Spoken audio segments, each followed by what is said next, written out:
Abramos la palabra escrita de nuestro Señor, su santísima palabra, que por inspiración de su Espíritu fue escrita sin error alguno. Y por eso esta palabra es completamente autoritativa, es inerrante, es infalible, es completamente confiable y también suficiente. Esta es la palabra que salió de la boca de Dios y fue puesta por escrito sin error alguno. Entre lo que Dios habló se encuentra lo que el apóstol Pablo escribió en 1 Corintios 8, 1 al 13. Vayamos a ese pasaje para llevar a su conclusión esta serie que es parte, por supuesto, de la exposición de la carta a los Corintios, la primera carta, pero también es parte de una serie más grande sobre el tema de la idolatría. Y el tema que hemos estado estudiando en el capítulo 8 tiene como título Conocimiento y Amor.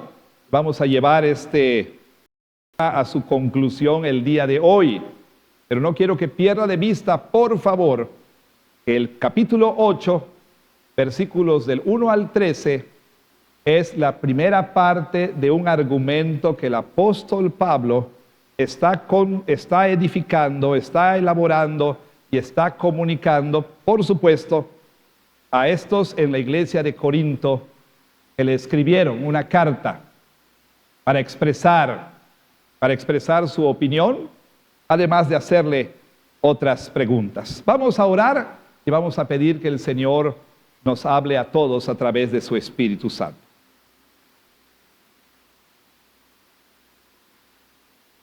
Te damos muchísimas gracias, Señor, porque nos has dado el privilegio de escuchar la lectura de tu palabra hace unos momentos. Y ahora te rogamos que permitas al predicador entregar tu palabra. El predicador solamente es un heraldo, es un embajador, es alguien que habla por ti. Permítele ser fiel, que no añada sus palabras a la tuya, ni sustraiga de tu palabra, sino que presente fielmente una aplicación para esta iglesia, para cada uno, de lo que el apóstol Pablo escribió a los Corintios. Te rogamos, Padre, que le des esa gracia de ser fiel, de ser claro en la predicación de tu palabra. Y rogamos que al escuchar tu palabra, tu Espíritu produzca en nosotros el fruto del arrepentimiento, la fe en Cristo y una nueva obediencia a tu palabra. En el nombre de Jesús. Amén. He mencionado en algunas ocasiones un dicho de uno de los padres de la iglesia. Cuando hablo de los padres de la iglesia, no me refiero a los papás que están aquí, tampoco me refiero a los curas, a los clérigos en la iglesia católico romana. Me refiero a los líderes de la iglesia que sucedieron a los apóstoles. Ahora bien, ellos no fueron apóstoles con A mayúscula, pero fueron los líderes que quedaron en la iglesia después de los apóstoles. Y uno de ellos dijo que el evangelio está siempre crucificado entre dos ladrones. Ladrones que roban al evangelio de su poder, que roban al evangelio del gozo que el evangelio trae a la vida de una persona. Y estos dos ladrones son el legalismo y el libertinaje. El legalismo y el libertinaje. Cuando hablamos del legalismo, de manera sencilla nos referimos a aquella creencia de que uno es justo por su obediencia u observancia a una serie de reglas que en su mayoría son reglas hechas por el hombre. Así el legalismo entonces es la creencia de que uno es más acepto delante de Dios porque uno obedece tales reglas. Pero no solamente eso, sino que el legalista tiende a imponer esas reglas sobre otros como si fueran o como si provinieran de Dios mismo. Por otro lado, tenemos el libertinaje. El libertinaje es la creencia de que porque estamos bajo la gracia, no tenemos por qué obedecer ninguna regla.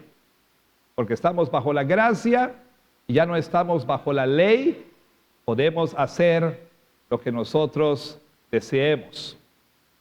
Y así entonces el libertinaje consiste en llevar la libertad que tenemos en Cristo a su extremo.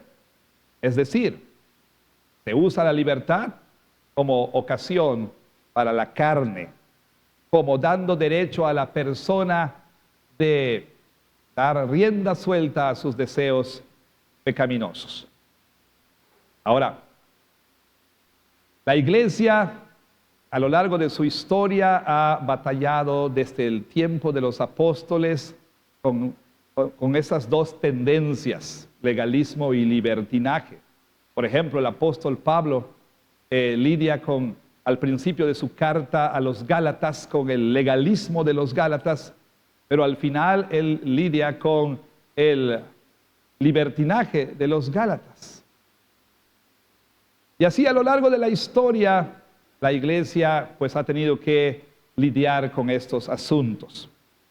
Ahora bien, algunos de nosotros, como yo he mencionado, nos convertimos al Señor en un contexto muy legalista, ¿sí?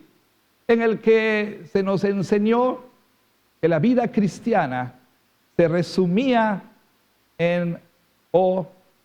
la vida cristiana se restringía a obedecer una serie de reglas, como por ejemplo el no fumar, no bailar, no ingerir bebidas alcohólicas, o como se dice coloquialmente, no tomar, no ir al cine, no jugar cartas o lotería con dinero y ese tipo de cosas, ¿verdad? Así muchos de nosotros fuimos instruidos. Y entonces en nuestra época, por ejemplo, como señalaba la semana anterior, ni siquiera pensábamos en preguntar, oye, ¿por qué no podemos tomar alcohol? Simplemente sabíamos que no podíamos y punto. Sabíamos que era pecado, nos dijeron que era pecado. No solamente no bebíamos alcohol, sino que señalábamos fuertemente a aquel que bebía alcohol.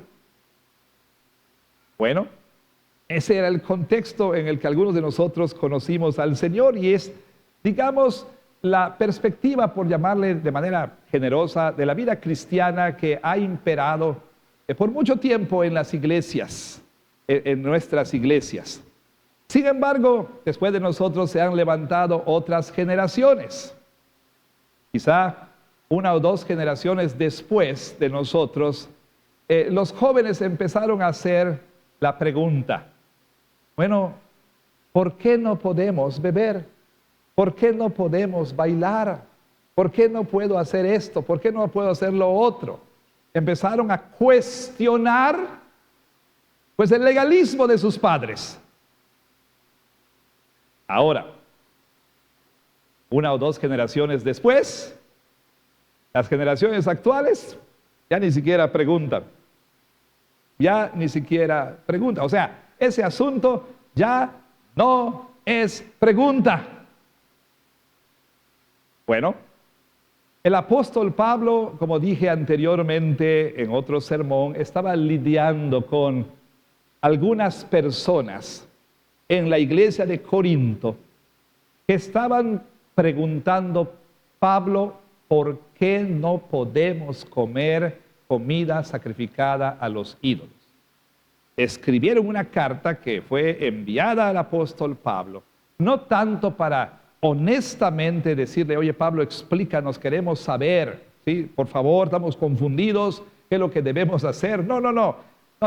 La pregunta no era, Pablo, por favor, ¿serías tan amable de...? No, más bien estaban expresando su desacuerdo en forma de pregunta. ¿Por qué no podemos comer esta carne? Y como ya hemos dicho una y otra vez, ellos decían, Pablo, creemos que necesitas bajarle 3 rayitas a esto porque nosotros tenemos conocimiento de que los ídolos son nada y que solamente hay un Dios. Entonces, la verdad, Pablo, no vemos por qué no podamos comer. Y entonces Pablo pues responde a esto y empieza a argumentar. Y su argumento, como dije, se extiende comenzando aquí, capítulo 8, versículo 1, hasta el capítulo 11, versículo 1. Y es un argumento que por lo menos tiene 4 partes, por lo menos. Y las vamos a ir viendo, por supuesto, conforme avancemos en el estudio de esta carta. El capítulo 8 es el comienzo de su argumento. Y quizá, hasta cierto punto, quizá, aquí Pablo está hablando de la parte más fácil, si ustedes quieren. Pablo comienza con lo más básico. Pablo les dice, a ver, ustedes tienen conocimiento, tienen razón, pero su conocimiento está incompleto, ustedes no están tomando en cuenta toda la enseñanza de la Escritura, y por otro lado, su conocimiento está incompleto porque les falta algo, les falta amor. Y como ya hemos visto, el apóstol Pablo ha estado hablando acerca de que es posible tener un conocimiento correcto, un conocimiento ortodoxo, pero cuando ese conocimiento carece de amor, ese conocimiento es nada. Ahora, Pablo entonces, a partir del versículo 7, quiere dejar bien en claro algo para los corintios. ¿Qué es lo que quiere dejar bien en claro? Bueno, ya ha dicho, estoy de acuerdo con ustedes. Creo que su conocimiento es correcto, aunque carece todavía de información y carece de lo más importante, amor. Pero en cuanto a conocimiento, ustedes están en lo correcto. Ya ha dicho esto el apóstol Pablo. Pero ahora el apóstol quiere que ellos entiendan algo y que lo entiendan muy bien.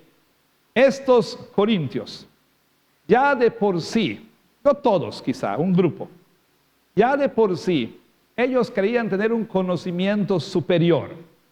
Ellos se creían más espirituales que todos, que tenían una sabiduría superior aún a la del apóstol Pablo.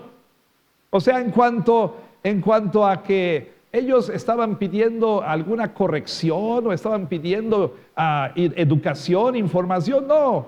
Ellos pensaban que ya lo sabían todo.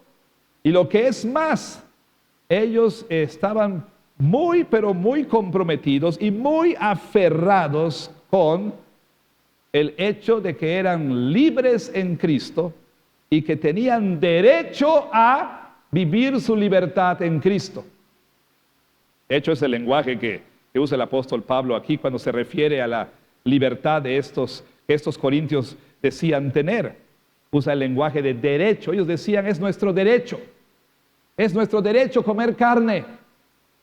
Si un ídolo es nada y si solo hay un Dios, entonces tengo derecho a comer carne aunque haya sido ofrecida a los ídolos.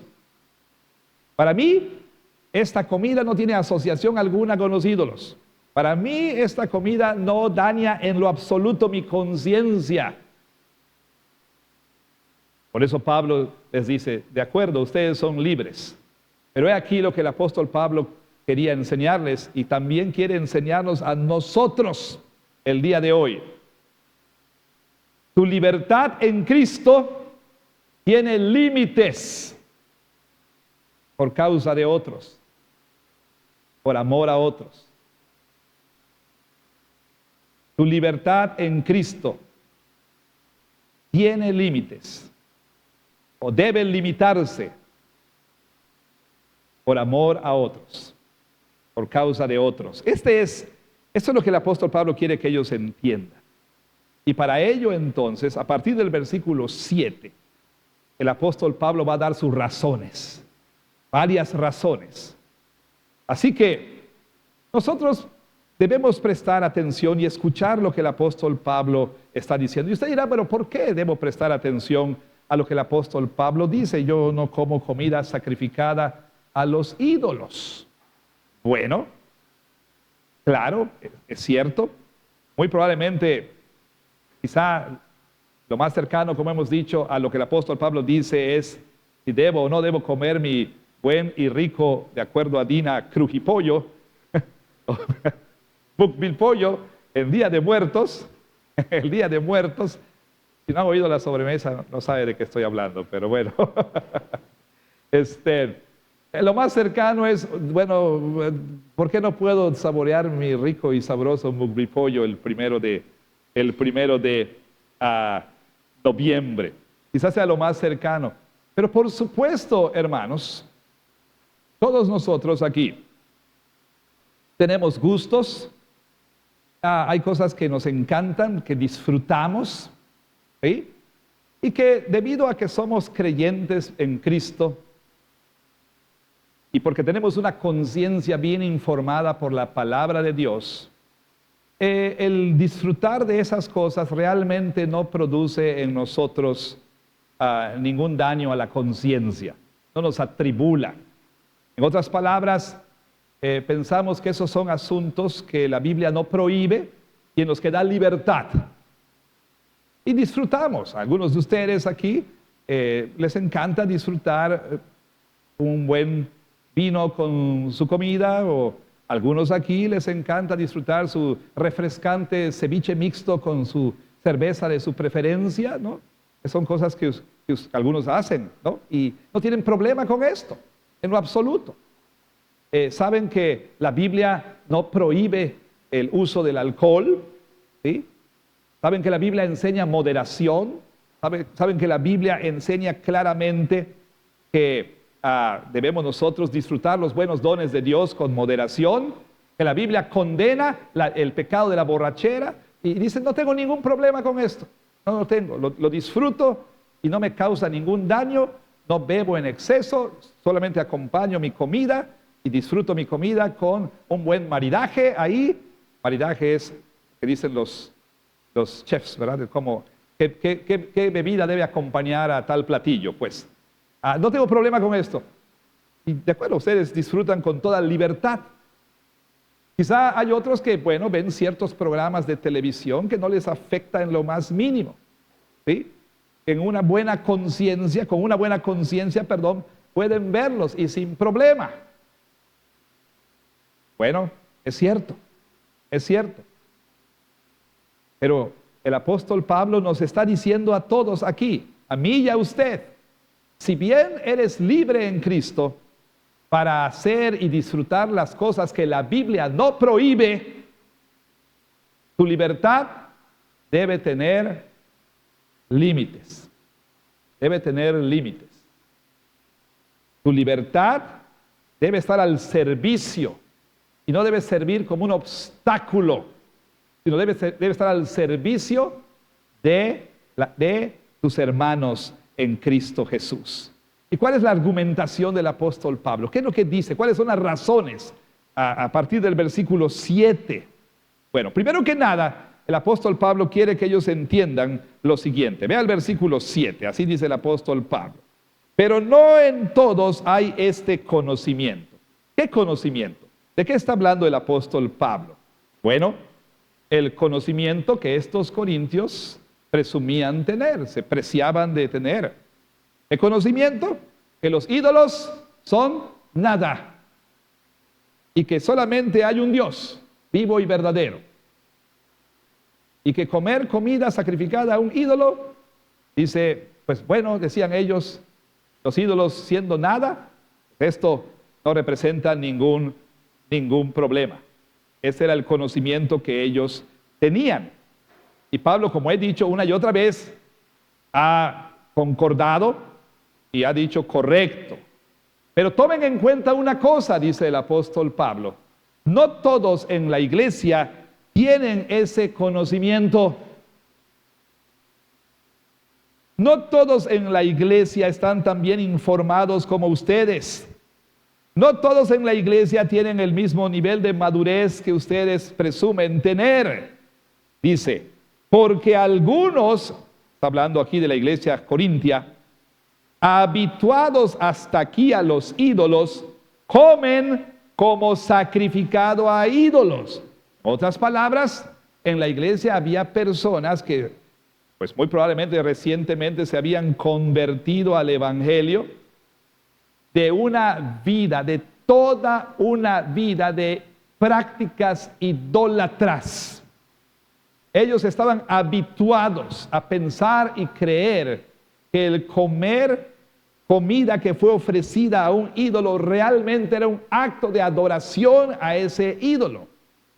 Objetivamente hablando, sabemos que no es verdad, pero subjetivamente ellos pensaban que sí. Y estaban tan habituados a esto que les era imposible desligarse, que les era imposible participar de esa comida sin que su conciencia fuese atribulada.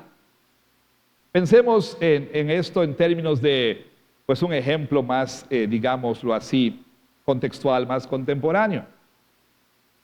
Una vez más, puede ser que alguno de nosotros diga, pues no hay ningún problema, el ceviche se come mejor con una buena cerveza, ¿sí?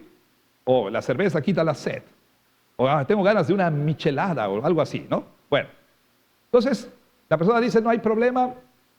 Sin embargo, hay alguien ahí, probablemente la persona con la que estamos en el restaurante o estamos en la casa, que está saliendo, es un nuevo creyente, está saliendo de una vida disipada que incluía el consumo excesivo del alcohol, y está saliendo todavía de los daños que el alcohol produjo a su vida, a su familia, a su salud, etc. O viene de un trasfondo en el que estuvo viendo cómo el alcohol destruía todo a su alrededor. Entonces esta persona siente que no debiera consumir nada de alcohol. Estuvo tan habituado a esa práctica y sabe, y experimentó todo lo que el alcohol puede hacer, que dice, la verdad, yo no creo que un cristiano debe beber alcohol. Entonces Pablo está diciendo a los corintios, entiendan, no todos tienen el mismo nivel de conocimiento que ustedes tienen. Hay otros en la iglesia que no tienen ese conocimiento. Y noten que es lo que el apóstol Pablo dice, versículo 7.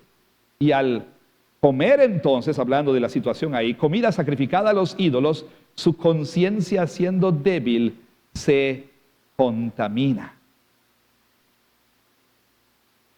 Pablo dice, no solamente no tienen el conocimiento, sino que hay un efecto en estas personas. Y podemos nosotros quizá englobar todo lo que voy a decir con respecto a ese efecto bajo este encabezado, ¿sí? Nuestra libertad en Cristo, como afirmamos tener, nunca es solamente un asunto personal. Nunca. Nuestra libertad o el uso de nuestra libertad siempre tendrá consecuencias y repercusiones. Siempre. Y una de esas consecuencias, dice el apóstol Pablo, o repercusiones, es que cuando una persona débil o de conciencia débil es llevada a pecar, bueno, estamos produciendo un daño en esa persona. ¿Qué quiere decir que la persona sea débil? ¿Qué quiere decir que la conciencia es débil? Bueno, el apóstol Pablo, en pocas palabras, dice que esta es una conciencia que todavía no ha sido bien informada por la palabra de Dios. ¿Ok? Y por lo tanto es una conciencia que va a reaccionar fuertemente, ¿sí?, aún a esas cosas que quizá no tengan importancia, o como suelen decir los jóvenes actualmente, que son asunto de zona gris, ¿no? Son asunto de sabiduría. Pero la conciencia esta débil va a reaccionar fuertemente porque todavía no ha sido moldeada y no ha sido informada por el Evangelio. Por lo tanto, el apóstol Pablo dice que el ejercer nuestro derecho, nuestra libertad, puede ocasionar un daño en un hermano más débil, quien tiene una conciencia más débil. ¿Sí? Y lo describe el apóstol Pablo de varias maneras. En el versículo 7 habla de que la conciencia se contamina, pero también podemos nosotros ver más adelante que el apóstol Pablo habla de que su conciencia es herida por las acciones de alguien en la iglesia que presume su libertad y que no tiene cuidado y que no le importa que su hermano sea débil. Ahora, el versículo 8 puede interpretarse de dos maneras. Dice así el versículo 8. Si bien la vianda no nos hace más aceptos ante Dios, pues ni porque comamos seremos más, ni porque no comamos seremos menos. Algunos intérpretes, entre los cuales me atrevo a incluirme, dicen que este es otro de los eslogans, otro de los dichos de estos corintios. ¿Ok? Entonces la lectura del texto bajo esa interpretación sería algo así, más o menos así. Otra vez, vamos a nuestro escenario en un momento más, pero pensemos en términos de lo que Pablo está diciendo. Aquí está este fuerte en Cristo, este maduro en Cristo, este conocedor en Cristo, este bien informado en Cristo, este súper espiritual en Cristo, que está a punto de disfrutar su buen filete, su buena picaña que había sido ofrecida a Atenas, o a Atenea, perdón, a quien usted quiera, ¿sí? Pero aquí está el débil, y el débil le dice, oye, somos cristianos, ¿verdad? No deberíamos comer de esto. Entonces el fuerte, el conocedor, le dice, mira, la vianda no nos hace más aceptos ante Dios. La vianda no nos hace aceptos ante Dios. Es más o menos lo que decían algunos en el capítulo 6. ¿Se acuerdan? Las viandas para el cuerpo y el cuerpo para las viandas. O sea, ¿cuál es el problema con este asunto del sexo, verdad? Solo es algo corporal, solo es algo físico. Entonces, aquí está diciendo, es comida. Oye, brother, es comida nada más. O sea, ¿cuál es el problema? Aparte, no vamos a ser aceptados por cuestiones de comida delante de Dios. Lo que nos hace aceptos es el Evangelio, es Jesús, que no sabe las doctrinas de la gracia, que no eres reformado, oye, no eres salvo por sola comida, eres salvo por sola gracia, ¿no?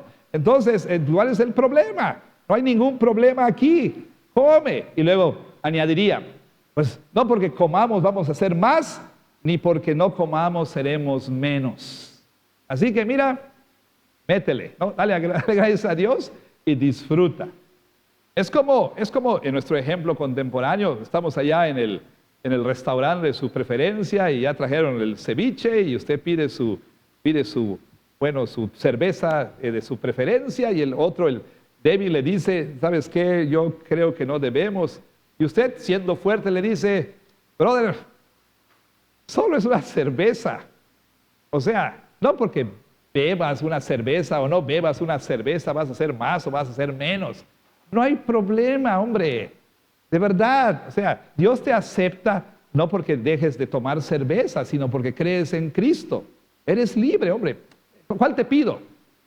Esto es lo que más o menos sería el escenario. Pero hay otra interpretación y la interpretación sería Pablo diciendo aquí, bueno, déjenme decirles algo. Es cierto, la vianda no los hace más aceptos ante Dios. Y luego Pablo dice, animando a los débiles y corrigiendo a los fuertes. Ni porque comamos seremos más, ni porque no comamos seremos menos. Sería posible que algunos de estos débiles se sintieran mal ante estos fuertes, ¿no? Ante estos conocedores, ante estos maduros. Sentían que no eran tan espirituales o no eran personas del conocimiento, del calibre de estos cristianos. Y Pablo dice, mira, si no comes, no eres menos que ese otro. Y a los que comen les dice, a ver, ustedes no se crean mucho porque comen, no porque coman van a ser más. ¿Ven el argumento que el apóstol Pablo diría? Una fuente de ánimo para el débil y un correctivo para para el conocedor, ¿no? Para aquel que se precia de conocer. Honestamente, cualquiera de las dos,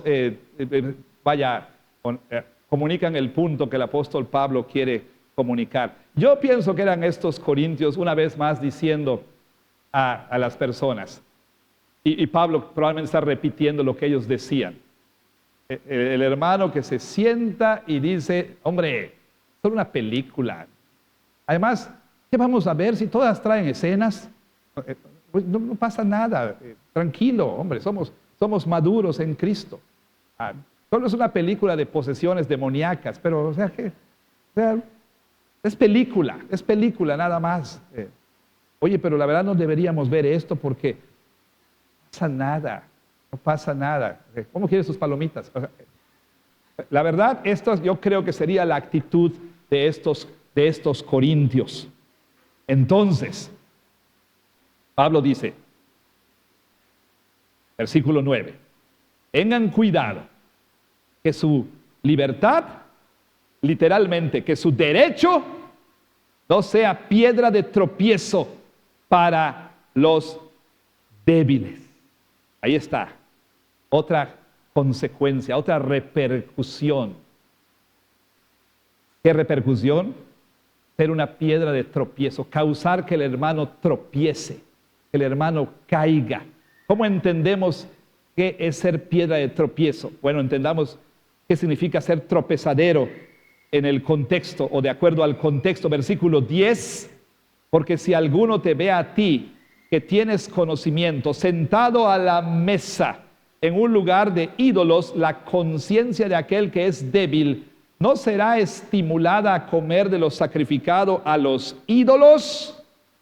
Versículo 12 habla de que nosotros podemos herir la conciencia débil del hermano que es débil. ¿Qué quiere decir el apóstol Pablo entonces? ¿Qué significa poner tropiezo? Significa lo siguiente. Significa, como dijimos en el primer sermón de esta serie, llevar a ese hermano, ¿sí?, a entrenar a su conciencia a no responder. O para decirlo de otro modo, significa ayudar a ese hermano a dejar de oír a su conciencia. Herir la conciencia. Hay dos cosas. Por un lado, Pablo habla de que estimulamos al hermano a hacer algo. O sea, eso significa poner tropiezo. Por un lado, estimulamos al hermano, animamos al hermano a ir en contra de su conciencia, a no escuchar a su conciencia, a cerrar los oídos a su conciencia.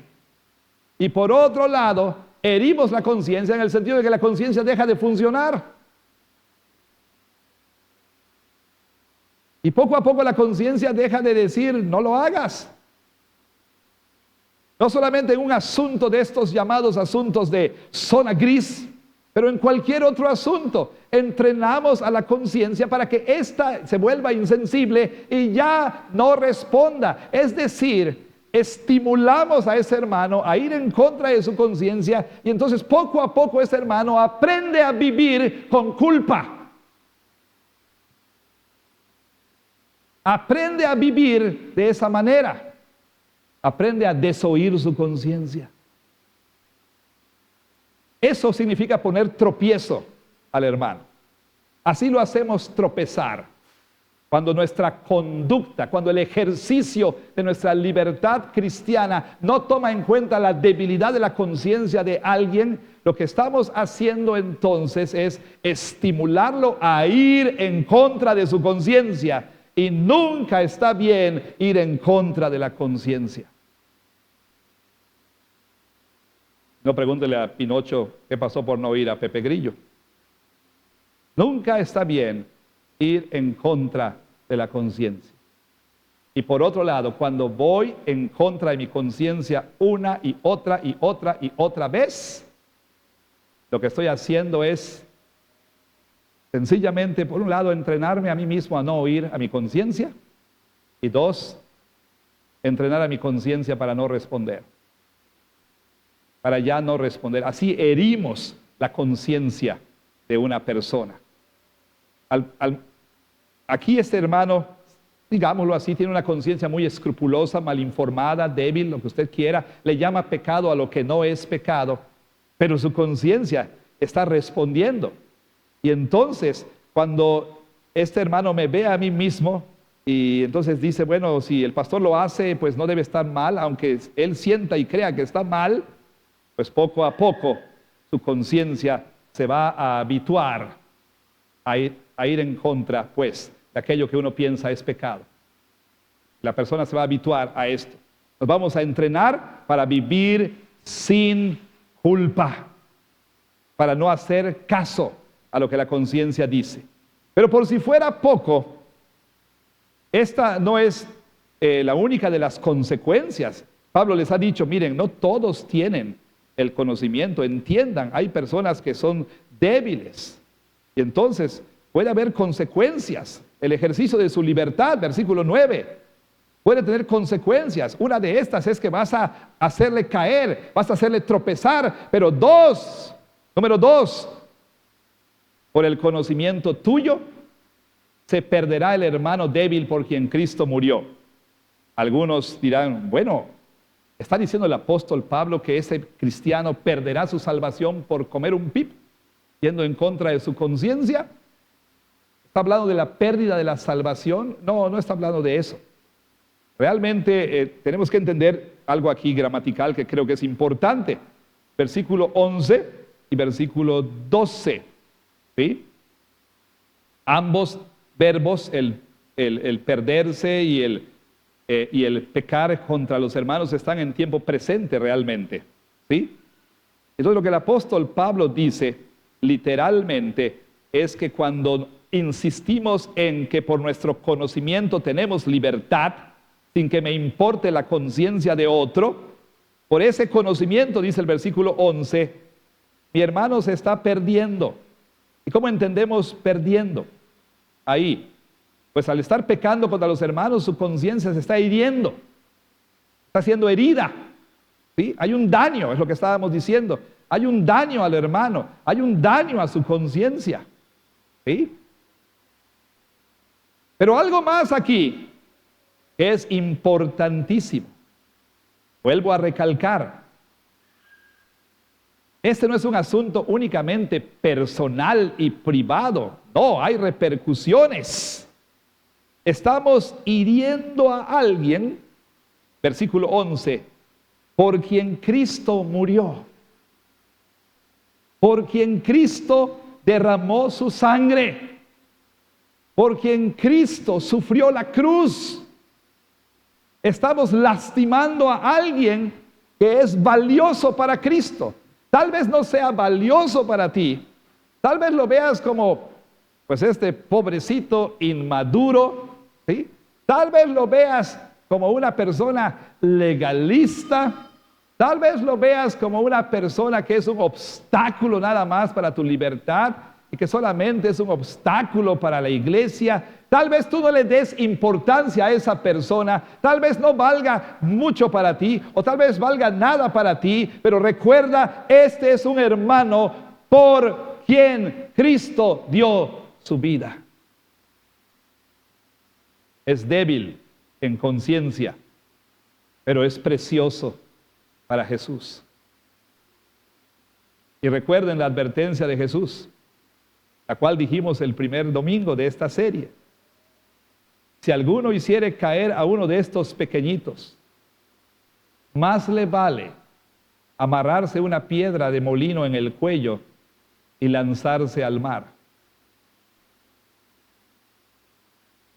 O sea, en pocas palabras, si a mí la débil conciencia de mi hermano me vale 3 kilos de cacahuate, y por eso yo insisto en mi libertad, y no solamente insisto, sino que lo estimulo a él a ir en contra de su conciencia. Estoy hiriendo y dañando a alguien por quien Cristo sangró 6 horas sobre una cruz.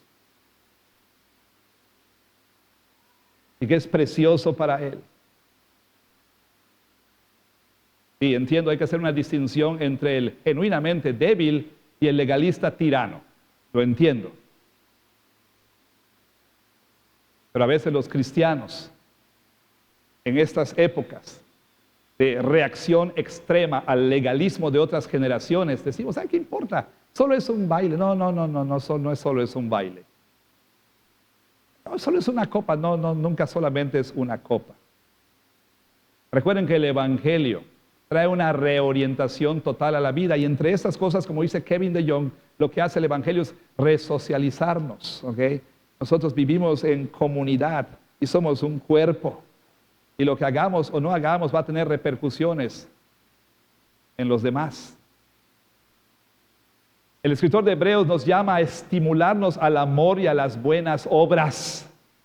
No nos llama a estimular a otros a pecar. Y les refiero e insisto en el primer sermón de la serie. Pablo ha sido muy claro. Ha dicho que hay prácticas en las que un cristiano conscientemente no debiera participar. Una cosa es el legalismo de no bailes, porque el baile es pecado. Y otra cosa es usar el argumento de que no voy a caer en el legalismo de aquel que prohíbe bailar para bailar el baile que yo quiera.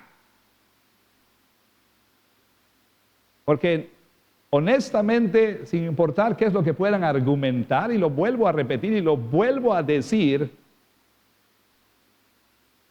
hay bailes en los que ninguno de nosotros, solteros o casados, debiéramos participar en público. Digo, los casados.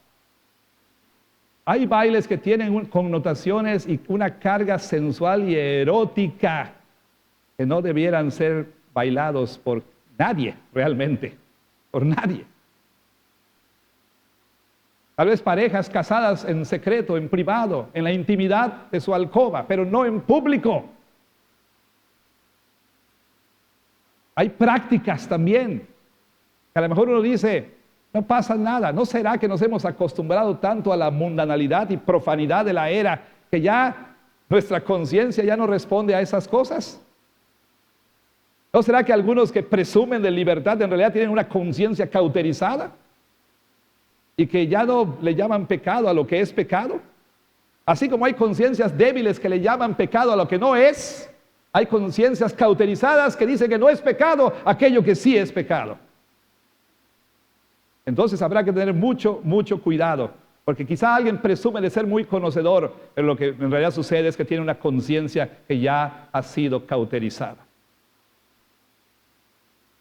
Bueno, por último aquí, la consecuencia más grave.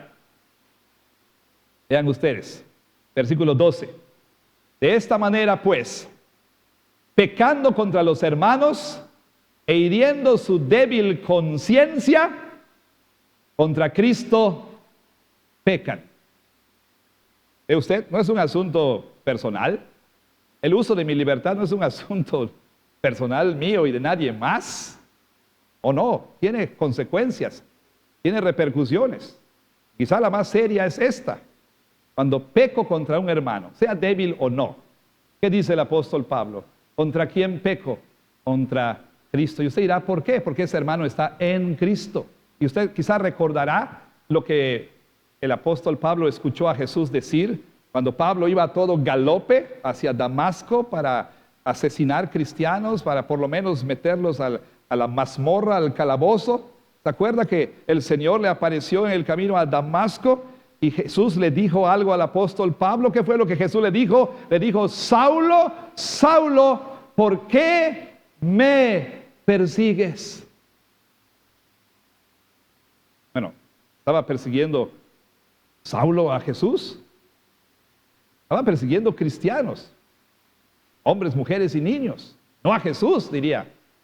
No, Jesús se identifica tan plenamente con los suyos, con su iglesia, que perseguir a su iglesia significaba perseguirle a él mismo. Y esto tiene toda clase de implicaciones. Un insulto que usted le hace a sus hermanos, se lo está haciendo a Cristo. Cuando usted le miente a un hermano, le está mintiendo a Cristo. Cuando tú, jovencito, estás tocando a una muchacha que no, estás haciéndolo a Cristo. Porque esa persona está en Cristo. Y cuando pecas contra tu hermano, pecas contra Cristo. Cuando estimulas a ir en contra de su conciencia, estás pecando no solo contra tu hermano, contra su conciencia, estás pecando contra Cristo. Cuando no quieres dejar de hacer cosas que te agradan y te gustan, que porque a ti no te interesan los débiles en la iglesia, estás pecando contra Cristo. Y esto es muy serio. Es muy, pero muy serio. Por eso Pablo, él mismo dice, esta es su conclusión, versículo 13. Vea, por lo cual, eso nos habla de que esta es la conclusión, esta es la resolución de Pablo. Esto es lo que Pablo va a hacer a la luz de estas verdades. Dice, si la comida le es a mi hermano.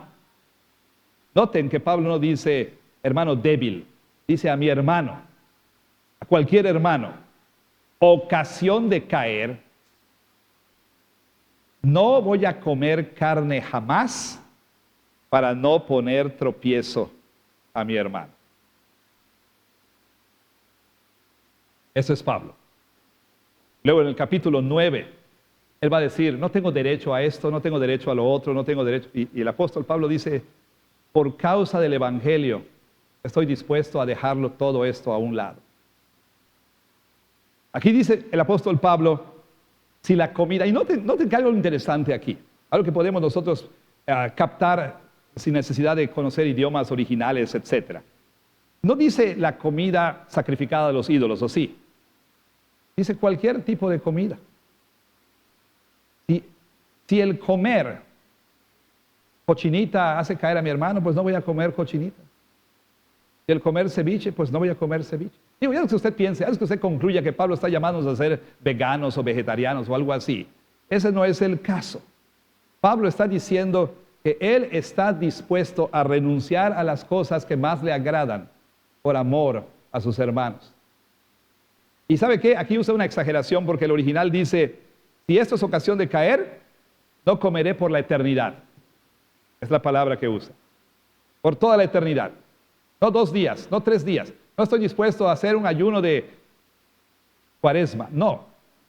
Si esto va a hacer caer a mi hermano, aunque toda la eternidad me tenga que privar de ello, estoy dispuesto a hacerlo.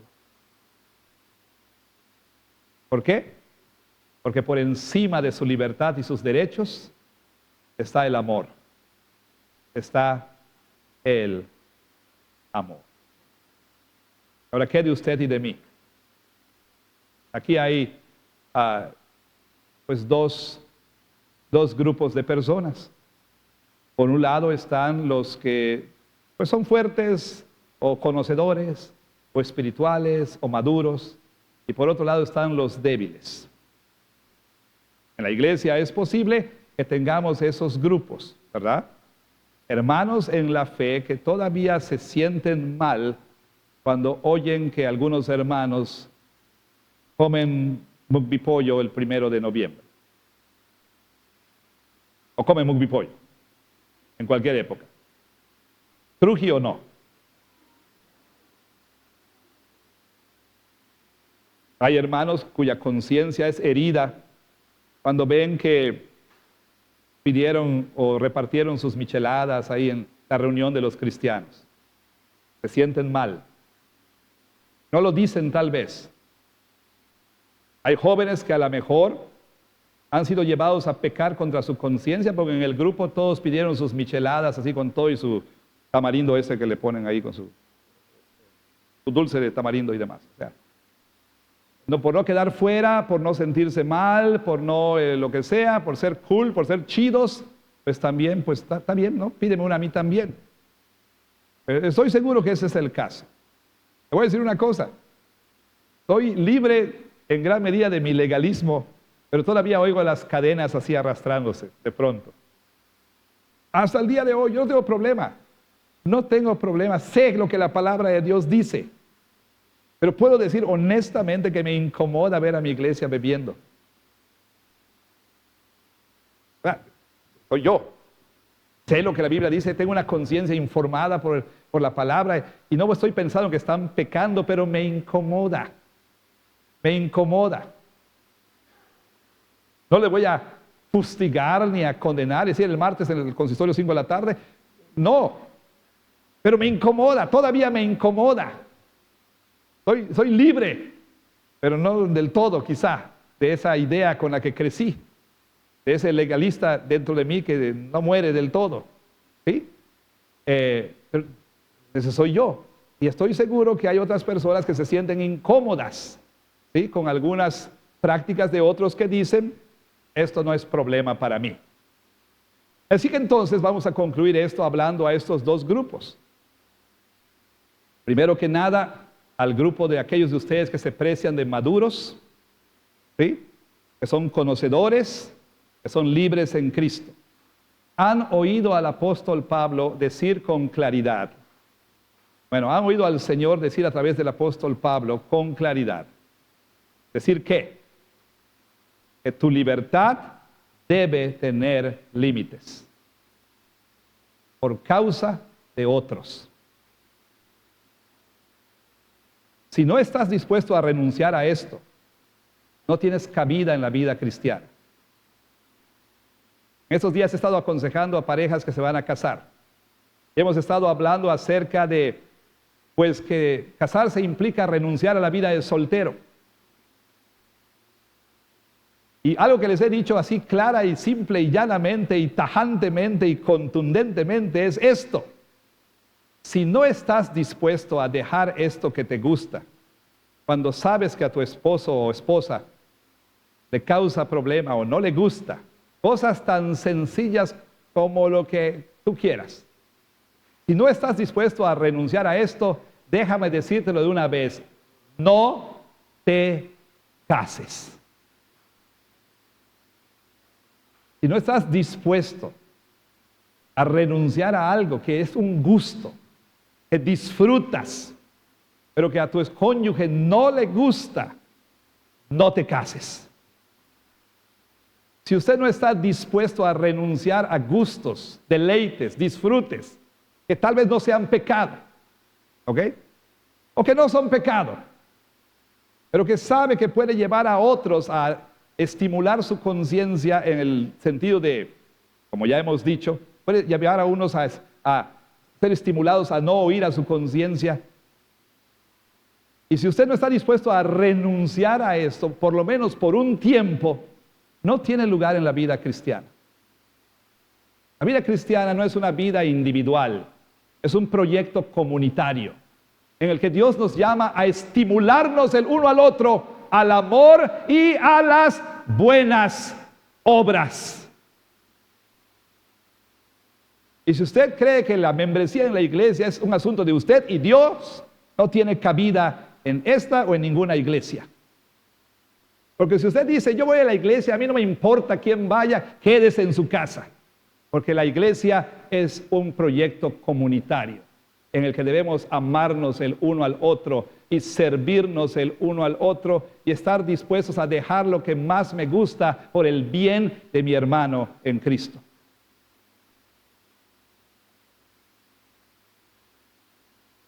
Es cierto, hay tal cosa como la tiranía de los legalistas. Y a los legalistas también, por supuesto, hay que ponerlos en su lugar. Pero hay que distinguir entre un tirano legalista y alguien que es genuinamente débil.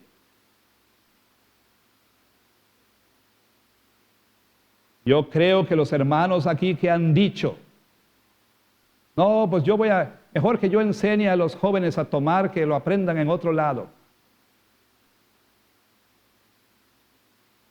Mejor amárrate una piedra de molino y échate al mar. Porque has herido la conciencia de esos jóvenes. ¿Ok? Por otro lado, Pablo dice, si va a ser tropiezo para mi hermano, adiós a la picaña, adiós al diezmillo, adiós a la hamburguesa, adiós a la cochinita, adiós, bueno, no comía cochinita porque es judío, pero adiós a todo eso. Por la eternidad, vale más mi hermano que mis gustos. Y estoy dispuesto a hacerlo porque es alguien por quien Cristo murió, porque es valioso para Jesús y porque pecando contra Él, estoy pecando contra mi Señor. murió la tablet. Y en segundo lugar y último, ahora pensemos en los débiles. Hermano, usted que tiene una débil conciencia, le pido en el nombre del Señor que no desoiga a su conciencia, pero que usted genuinamente busque ayuda para que en esas áreas en las que usted es atribulado, usted haga la pregunta honesta y sincera: oiga, pastor, ¿en verdad es pecado beber alcohol? Porque yo siento que sí es. A ver, vamos a estudiar la palabra de Dios. Y que la palabra de Dios y el Espíritu Santo informen su conciencia. No deje que la presión de otros le lleve a ir en contra de su conciencia. Infórmese, ¿sí? Reciba buen consejo y que el Espíritu Santo poco a poco vaya fortaleciendo esa débil conciencia. No, que no sea la opinión de otros, que no sea ¿qué van a pensar de mí? No, que sea la palabra de Dios. Usted, hermano, si usted siente y usted de veras es atribulado y está en una reunión de nosotros y usted es ofendido porque alguien dice las micheladas, hable, dígalo. Hermanos, la verdad, esto me perjudica a mí. ¿Pero qué van a decir de mí? ¿No me van a invitar? Pues que no le inviten. Dígalo, no se quede callado. Y si los demás insisten como los corintios y dicen: ay, si es una michelada nada más, o sea, no pasa nada. No les acepto porque bebas o no bebas, o sea, la Biblia no dice por sus micheladas los conocerán, o sea, no, la Biblia, mira, no eres más acepto, menos acepto. Crece ya, oye, ya, no, crece, madura. Has arruinado la fiesta aquí. Dios tenga misericordia de ellos, pero usted hable, dígalo.